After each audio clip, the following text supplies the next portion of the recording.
Hello welcome back guys. आपका स्वागत है एचपी एसएससी एग्ज़ाम में। तो आज हम आपके लिए ले आए हैं एई सिविल का क्वेश्चन पेपर। तो चलिए सॉल्व करते हैं। ये सीरीज सी है, तो चलिए सॉल्व करते हैं। हमारा फर्स्ट क्वेश्चन है, what is the shape of elementary profile of a gravity dam.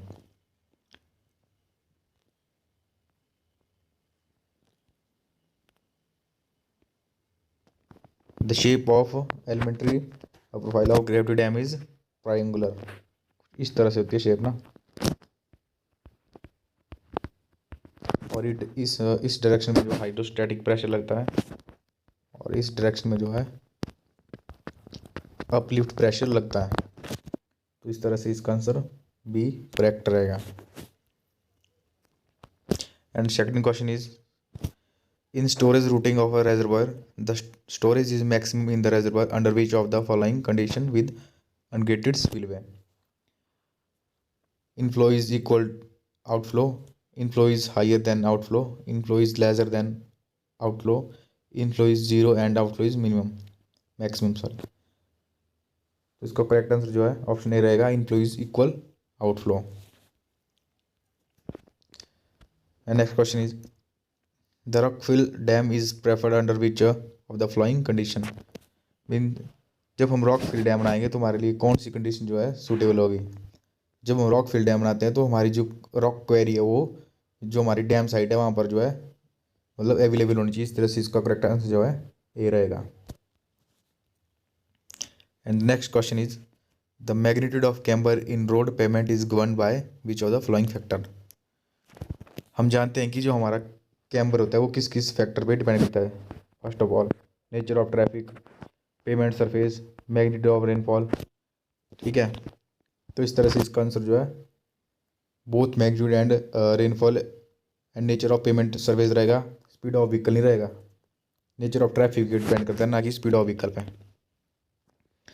And fifth question is, compute the lag distance as per PIVE theory by assuming a design speed of 100 kmph and reaction time of 2.5 seconds.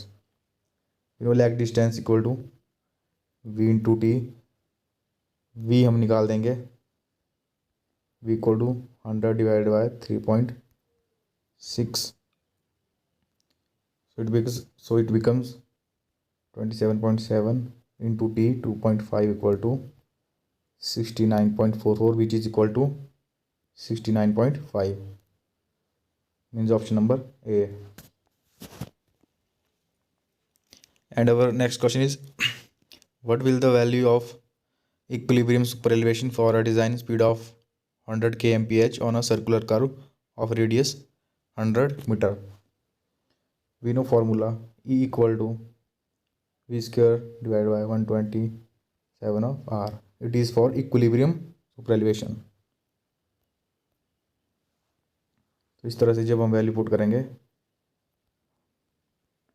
तो square divide by 127 into it gives 0.7888। So option number A इसका सही रहेगा। And our next question is, which of the following speed is estimated as safe speed limit for cumulative speed distribution data is 85th percentile speed। And our next question is, which of the following test measure toughness of aggregate? Average abrasion test is used for durability, crushing test is used for compressive strength, and impact test is used for toughness index। Option number D जो इसका सही रहेगा। And our next question is, arrange the correct sequence from the bottom to top of flexible pavement. Flexible pavement जो हमारे पास कुछ इस तरह से होती है। सबसे नीचे जो है नेचुरल बेड होता है जिसे हम सब ग्रेड कहते हैं, उसके ऊपर जो है सब बेस कोर्स होता है, उसके बाद ऊपर बेस कोर्स होता है, उसके ऊपर जो है हमारे पास पेमिंग सरफेस होता है। जो जो सब बेस होता है उसके ऊपर हम वाटर बाउंड मैकेडम प्रोवाइड करते हैं। तो हमें यही चीज़ देखनी है कि सब बेस के ऊपर जो है water bound macadam. Option number B इसका सही रहेगा। And next question is, which of the following failure is related with the rigid pavement? Frost heaving, reflection cracking, and shear failure are failure of flexible pavement, and mud pumping is example of rigid pavement. तो इसका सही option जो है option number D रहेगा। And next question is, the mean sea level of a permanent bench mark as was 150 metre.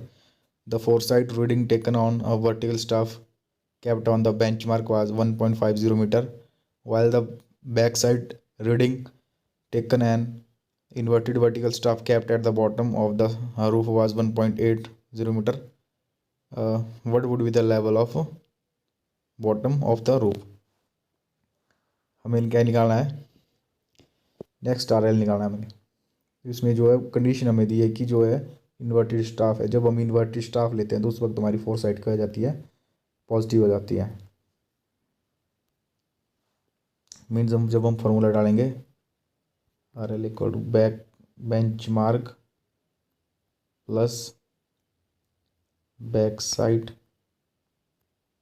Minus minus of foresight. तो जब हम value put करेंगे तो क्या हो जाएगा, 150 प्लस 1.8 प्लस 1.5 इक्वल टू 153.30। तो इस तरह से इसका करेक्ट आंसर जो है ऑप्शन डी रहेगा। And the next question is, the satellite images give the information related to land use and land cover of the earth surface. Such data is processed for getting useful information using the which of the following tools. आजकल हम जो technique use कर रहे हैं वो क्या है, GIS। GIS जो इसके लिए यूज़ की जाती है, तो इसका ऑप्शन नंबर ए सही रहेगा। And question number 13 is, if the cross sectional areas of an embankment of 30 metre interval are 20, 40, 50 and 30 meter square respectively, what would be the approximate volume of the embankment? We know the formula equal to L/3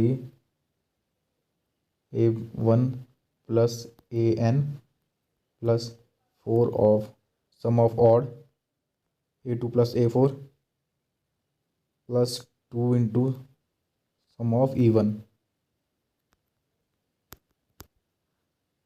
जब हम इसमें values put करेंगे तो हमारे पास answer क्या आ जाएगा, option number A 5300 metre cube. And अब next question is, which of the topographic surveys map procured under different scale would be the more accurate? Lesser will the scale, more accurate will the our data. So option number D. And question number 15 is, for a tachometer the additive and multiply constant are respectively, we know additive equal to 0 and multiply equal to 100 for tachometer 0 and 100, option number A. And the next question is, the maximum permissible limit for fluoride in drinking water is, we know 1.5 milligram per liter, option number C. And if the fluoride contents are more than 1.50, then it will cause our decolorization of teeth. And if it will be more than 5.5 milligram per liter, then it will cause deformation of bones. And our next question is, the chemical most usually for increasing the speed of sedimentation of water is, we know copper sulfate is coagulant and lime is used for speed of sedimentation of sewage। इसका option number जो है सी सही रहेगा। And the next question is, if the optimistic time, most likely time and the pessimistic time for activity A are 4.6 and 8 respectively, what would be the expected time for a completion of activity A? We know the formula equal to expected time equal to T naught plus 4Tm plus TP divided by 6। सो जब हम इसमें values put करेंगे तो हमारे पास जो है option number B जो इसका करेक्ट रहेगा। And our next question is, which of the following excavator is most suitable for digging underwater? We know drag line is used for digging underwater. And our next question is, the process in which chlorination is done beyond the breakpoint chlorination is known as, super chlorination. So हमने A P double D के जो है 20 question जो है solve कर लिए हैं। बाकी के क्वेश्चन जो है इसके हम नेक्स्ट वीडियो में सॉल्व करेंगे। और वीडियो को जो लाइक और शेयर कर दीजिए और चैनल को सब्सक्राइब कर दीजिए। धन्यवाद।